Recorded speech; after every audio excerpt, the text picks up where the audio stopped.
Years the 1666, London एक city जो life, business और प्लेग्स की यादों से भरा हुआ था, एक लेजेंड के जन्म ऑफ गवाह बनने वाला था। भीड़ भाड़ वाली सड़कों से दूर वुल्सथॉर्प की एक शांत गांव इन आइजैक न्यूटन नाम की एक बच्चे ऑफ जन्म हुआ। किसी को नहीं डिस्कवर्ड था कि ये बच्चा जो एक ऐसी वर्ल्ड इन पैदा हुआ था जो अभी भी पुरानी बिलीफ्स को पकड़े हुए थी, बदकर यूनिवर्स की हमारी समाज को ही बदल देगा। न्यूटन ऑफ बचपन सिंपल था। वो एक शांत और क्यूरियस बच्चा था, अपने फैमिली के हेट इन वर्किंग से मोर बुक्स और ऑब्जर्वेशंस की वर्ल्ड इन खुश रहता था। उसकी पोटेंशियल को पहचानते हुए उसके फैमिली ने बहुत सेक्रीफाइसेस किए और यूज कैम्ब्रिज यूनिवर्सिटी भेजा, एक ऐसी प्लेस जो उसके रेवोल्यूशनरी आइडियाज के लिए फर्टाइल ग्राउंड बनी जी। 17th century in Cambridge intellectual ferment of centre था, जहां न्यूटन फ्लरिश हुआ, गैलीलियो, केपलर और डेकार्ट के वर्क को पढ़कर। गिरते हुए एप्पल की कहानी साइंस की सबसे फेमस लेजेंड्स में से एक है। इमेजिन करो, यंग आइजैक शायद अपने बचपन के घर के ऑर्चर्ड इन बैठा है, उसका माइंड सोचिन खोया हुआ है जब वो एक एप्पल को पेड़ से गिरते हुए देखता है। आइसिस सिंपल रोज की चीज ने न्यूटन के माइंड इन एक आग लगा दी।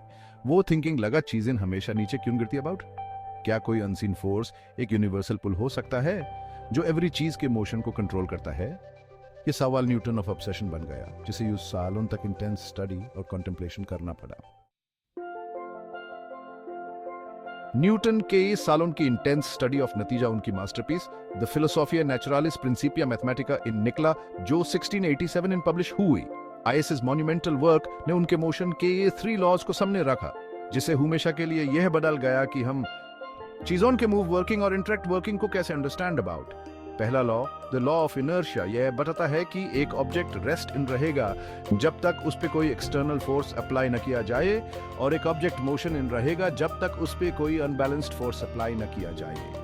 दूसरा लॉ एक्सप्लेन करता है कि किसी ऑब्जेक्ट ऑफ एक्सेलरेशन उस पे अप्लाई किए गए फोर्स की डायरेक्टली प्रोपोर्शनल है और उसके मास की इनवर्सली प्रोपोर्शनल है।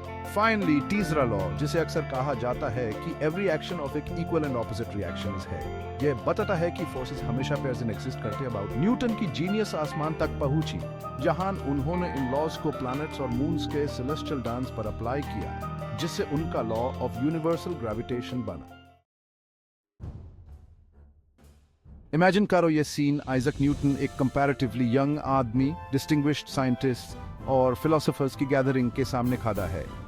वो पैशनेटली अपने रेवोल्यूशनरी आइडियाज प्रेजेंट करता है, सेंचुरीज ओल्ड असम्पशंस को चैलेंज करता है यूनिवर्स की नेचर के बारे में। ऑडियंस इनसे कुछ लोग कैप्टिवेटेड अबाउट, उनके माइंड्स उसके थ्योरीज की एलिगेंस और एक्सप्लेनेटरी पावर से जगमग रहे अबाउट। हाउएवर, कुछ लोग sceptical about, even hostile about.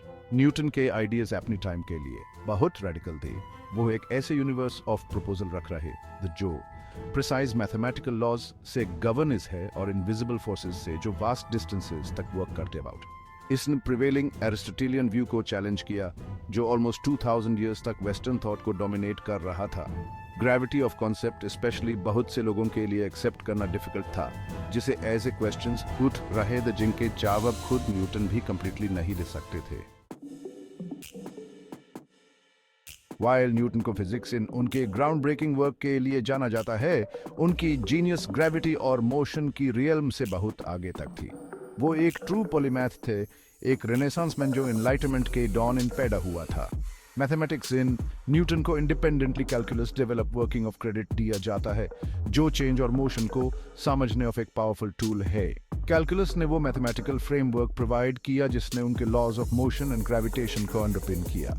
Optics in Newton of work equally ground breaking था, जिसे यह डिस्कवर्ड चला कि white light actually in rainbow के सारे colours of combination is high. ISS discovery ने लाइट और कलर की हमारी अंडरस्टैंडिंग को रेवोल्यूशनाइज कर दिया, जिसे more advanced optical instruments develop working of रास्टाकुला। उनकी डेथ के 3 सेंचुरीज से मोर टाइम लेटर भी आइजैक न्यूटन की लेगेसी टुडे भी साइंस और एजुकेशन की वर्ल्ड इन रेजोनेट करती है। उनके laws of motion and gravitation today भी पूरी world in classrooms in taught जाते अबाउट, जो क्लासिकल मैकेनिक्स की फाउंडेशन अबाउट। उनके वर्क ने काउंटलेस साइंटिफिक और टेक्नोलॉजिकल एडवांसमेंट्स के लिए ग्राउंड वर्क ले किया। रॉकेट्स और सैटेलाइट्स की डेवलपमेंट से लेकर यूनिवर्स के लार्ज स्केल स्ट्रक्चर की हमारी अंडरस्टैंडिंग तक। टुडे किसी भी मॉडर्न फिजिक्स क्लासरूम में जाओ, और you every place Newton of influence see. Students today भी उनके laws of motion के बारे in learn about उनका use using projectiles के trajectories calculate cut about और everyday life in working वाले forces को understand about. न्यूटन ने यूनिवर्स के बारे in thinking of एक नया way established किया जो observation, experimentation और mathematical reasoning पर based था.